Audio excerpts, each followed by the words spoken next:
Mbanje kubaramutsa mbifuriza amahoro y'Imana mwebwe mwese abateze amatwi n'abazumva iki kiganiro.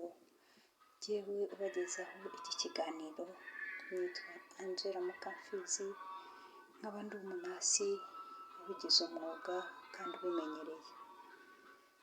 Jyewe rero ubaganiriza nkaba ndi umwe mu batangije kampani Tubahumurize Limited, akaba ari nacyo kintu nashatse ko tuvugaho uyu munsi, uburyo iyo kampani yabayeho, intego zayo ndetse n'ibikorwa byayo, kuko nifuza yuko byagera kuri benshi kandi bikabagirira akamaro. Nk'uko rero nabibabwiye, kampani yacu yitwa Tubahumurize Limited, akaba nk'uko izina ryayo ribivuga, akaba ibereyeho gufasha abantu kwigaruramo ihumure ry'ubuzima. Wenda natangira mbabwira ngo ese iyo kampani kuki yabayeho, kuki natekereje ko iyo kampani yabaho. Nk'uko izina ryayo riri nk'uko ribivuga, iyi kampani yaje ari igisubizo nk'uko igitekerezo cyanzamutsemo nk'umuforomo wabigize umwuga. Nifuje ko abantu ubuzima bwabo bwakongera kugiramo ihumure, cyane cyane narebye ku bantu bakuru, ndeba abantu bagira ubumuga bw'igihe kirekire ndetse n'abarwayi bagira indwara z'igihe kirekire ndetse n'iz'igihe gitoya. Mbona uburyo bagera igihe baba bakeneye umuntu ubaba hafi kurushaho, kandi wenda akenshi imiryango yabo itabafitiye uwo mwanya, imiryango yabo iri mu bindi, gushakisha ubuzima, gushakisha icyabafasha. Mbona abo bantu babonye umuntu ubaba hafi akabafasha kwigiramo ihumure no kwihanganira ubwo buzima bukomeye barimo, hari icyo byabafasha kurushaho. Byarushijeho kunzamo icyo gitekerezo muri iki gihe, aho nabonye iki cyorezo cyatumye abantu bose baba banyamwigendaho. Ngira ngo twese turabizi, akenshi umuntu mukuru, abantu bageze mu zabukuru, bakenera inshuro nyinshi kubona hari umuntu ubari hafi. Ntabwo rero bitworohera. Akenshi ugasanga ashimishijwe n'uko yasohotse, agasanga umukecuru mugenzi we, umusaza mugenzi we, bakicara bakaganira, akahaguruka nibura ubona yuko yongeye kugiramo ihumure ry'umutima. Cyangwa agashimishwa n'uko abaturanyi baje bamusanga bakamubaza waramutse ute, ibintu nk'ibyo. Iki gihe rero cyaje gishaka ko buri muntu aba nyamwigendaho, akaba mu bye bwite.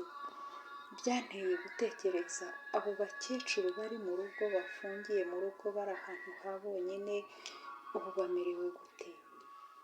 Niyumvishemo icyo gitekerezo numva nibura abo bantu bari kumwe n'umuntu bari hafi, ubaganiriza, ureba icyahindutse ku buzima bwabo umunsi ku munsi, byabafasha aho batari bushobore gusohoka ngo bajye hanze cyangwa babone uzabasanga aho bari. Nsanga bari kumwe n'uwo muntu byabagirira akamaro kurushaho. Nibwo natekereje gushinga iyo kampani, ntegura abantu nshobora guhugura, nkabatoza kwigiramo nabo ubwo bunyamwuga n'uwo mutima utekereza ububabare bw'abandi, no kumva hari icyo wakora kuri ubwo bubabare kugira ngo n'abandi bigiremo ihumure, bigiremo amahoro. Ubwo rero muri igihe numvishe ko icyo ni kimwe ku gisubizo cy'abantu bageze mu zabukuru, abantu bafite ubumuga, abantu bafite uburwayi bw'igihe kirekire, ndetse no ku miryango ifite bene abo bantu, kuko bakeneye umuntu bizera, bavuga bati nubwo twagiye muri ibi n'ibi, ariko umuntu wacu twamusigiye, umuntu twizeye uri bugire icyo akora ku buzima bwe. Iyo kampani yacu rero kuva itangiye mu kwezi kwa gatanu k'uyu mwaka, ifite icyicaro mu mujyi wa Kigali, akarere ka Gasabo, mu murenge wa Kimironko, akagari ka Bibare, mu mudugudu w'Imitari. Iyo ni aderese yacu, aho biro yacu iherereye, ariko haba hari na kontakite mwaduhamagaraho igihe mukeneye guhabwa ibikorwa byacu. Nk'uko natangiye rero mbibabwira, kampani yacu ifite intego. Nk'uko nabibabwiye, bijyanye n'izina ryayo. Intego yacu ni iyo guhumuriza guhumuriza abantu bageze mu zabukuru, abantu bafite uburwayi bw'igihe kirekire, abantu bafite ubumuga, tukabasanga aho bari, tukabafasha kubaherekeza muri ubwo buzima bugoye barimo, kandi tukabikora kinyamwuga, gushyira mu bikorwa umwuga wacu w'ubuforomo wo kuvura.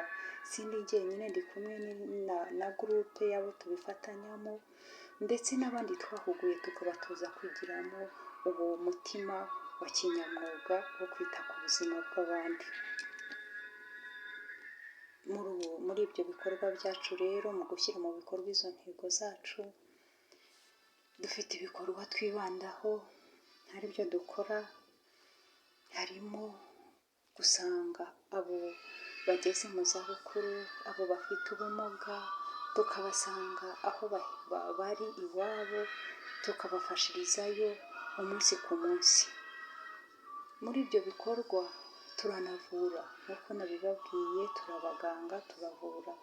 Akenshi abantu bageze mu zabukuru baba bafite uruhurirane rw'indwara zitandukanye, zibafatira mu bumuga, mu gukura, n'ibindi bibazo bitandukanye. Akenshi baba bafite ibibazo by'umuvuduko, ibibazo by'amadiyabete, za rubagimpande, n'ibindi byinshi namwe ko mubibona. Abo bose rero aho baba bari, aho tubasanze, turanavura, kuko umunsi ku munsi ukenera kuvuga ngo ni iki cyahindutse ku buzima bw'umukecuru cyangwa bw'umusaza, ni iki cyahindutse, ni iki kitagenda muri we, ukakibona hakiri kare, ukaba wamufasha guhura n'abaganga bafite ibyangombwa byose by'ibanze, urabyumva, bakagira icyo bakora mbere, aho kugira ngo tuze kumusanga yaguye muri koma ntacyo tukiramira. Ubwo rero dukora n'uwo murimo wo kuvura. Ikindi, turwaza n'abarwayi. Nubwo dukora ibyo bikorwa tubasanga mu ngo zabo, ariko hari n'ababa bari kwa muganga, abarwayi b'igihe kirekire, abo tuvuga ko bafite uburwayi bw'igihe kirekire, ibyo twita palliative care, cyangwa se na ba bandi barwaye by'igihe gito, ariko ugasanga akenshi imiryango yabo ntifite uwo mwanya wo kuza ngo bamwicare iruhande bamukorere buri kimwe. Aho ngaho naho tuba dufite abahuguwe babifitiye ubumenyi, bakabasha gufasha abo barwayi. Si ibyo byonyine rero twibanzeho muri kampani yacu, twashyizeho n'uburyo bwo guhugura abantu. Buriya ubuzima ni ikintu kigari cyane kandi kiba kirimo ibintu byinshi. Twararebye, nubwo hari ubumenyi dufite nk'ibyo twize, ariko dukeneye ko n'abantu muri rusange bagiraho ubwo bumenyi, kugira ngo dufashe ubuzima bw'abaturage, dufashe ubuzima bw'abantu. Urugero, niba ndi kumwe nawe muri biro turimo gukora, cyangwa turimo tugendana aho dukora, aho tugenda n'ibindi, mugenzi wawe akagira isereri akikubita hasi, wakora iki? Wakwiruka se nk'abandi bose? Kwiruka ugahunga ngo ni biki bibaye, ngo agwe igicuri? Ubu ibyo ntibikabe. Mugenzi wawe akoze impanuka, avunitse ukuguru cyangwa ukuboko, amaraso ari gutakara, hari ikintu tugarukaho kenshi kuvuga ngo umunota umwe wo kugira icyo nkora ku buzima bw'umuntu byamurinda gupfa, nk'uko umunota umwe wo gukererwa kugira icyo nkora byatuma ubuzima bwe burangira. Ni ukuvuga, niba mfite ubumenyi, hari akantu nakorera uwo muntu bigatuma abaganga bari bujye kumugeraho ariko akifitemo ubuzima. Niyo mpamvu rero tugira n'ubwo buryo bwo guhugura abantu, bakigiramo icyo twita ubumenyi bw'ibanze bwo gufasha umuntu uhuye n'ibibazo. Ni iki nakora ndi kumwe na mugenzi wanjye akagira ibibazo? Twifuje ko atari ubumenyi twagumana twe twenyine nk'abo turi kumwe muri kampani, ahubwo byaba ubumenyi twaha n'abandi abo tuzahura nabo bose muri ubwo buryo bwo kubahugura. Si ibyo byonyine, twarebye no ku buzima bw'abantu. Muri iki gihe abantu benshi bafite ibibazo bijyanye n'imihindagurikire y'ibihe, ubuzima tuba twarahuye nabwo, ibyo bigatuma abantu bigiramo ibintu byataka imitekerereze, imikorere y'ubwonko n'ibindi, bituma dushyiraho abantu bafasha abantu muri ubwo buryo, abo bita abajyanama ba kanserazi cyangwa abakonsirita bashobora gufasha abantu mu buryo bw'imitekerereze, mu buryo bw'imikorere y'ubwonko, gutega abantu amatwi, bityo tugafasha abantu kubasha guhangana n'izo mpinduka ziba zabaye mu mikorere y'ubwonko n'imitekerereze, kuba byarabagonze mu mibereho yabo. Akenshi ko n'indwara duhura nazo hari igihe ziba zakomotse no kuri ibyo, kandi n'iyo zitaje inyuma ngo tuzibone, akenshi zahungabanyije indi mikorere y'ubuzima bw'imbere. Abo ngabo nabo rero iyo gurupe turayifite y'abantu dukorera muri iyo kampani. Ni byinshi twifitemo byabafasha, dukora nk'umwuga wacu nk'abantu babifitiye ubumenyi, kandi twifuza ko bizagirira imbaga nyamwinshi akamaro, bizafasha ubuzima bw'abantu bakagira ubuzima bwiza, nicyo twifuza. Muri make rero narangiza mbashimira, mbararikira gukurikirana ibiganiro byacu ku mbuga nkoranyambaga. Tuzagenda duhererekanya byinshi, tuzagenda tunyuzaho byinshi, ndetse n'ibyo mudasobanukiwe mutubaze, tuzagenda tugira byinshi duhuriraho.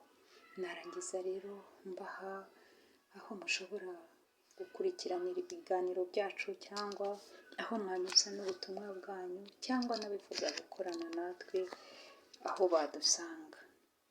Hari telefoni igendanwa mushobora kuduhamagaraho, ifite nimero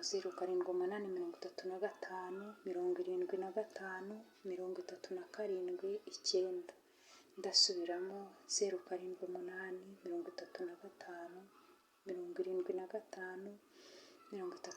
0785753739. Ndetse hari na imeri, abakenera kutwandikira mwatwandikira kuri imeri yacu girubuzima21@gmail.com, girubuzima21@gmail.com. ndetse mushobora no guca ku zindi mbuga nkoranyambaga. Twitter yacu ni @tubahumurize. Aho hose mushobora kuhanyuza ubutumwa bwanyu, mushobora kuhakura amakuru arebana na kampani yacu. Icyo twifuza ni uko abantu bigiramo ihumure, bigiramo ubuzima, niyo ntego yacu. Murakoze, turabashimiye.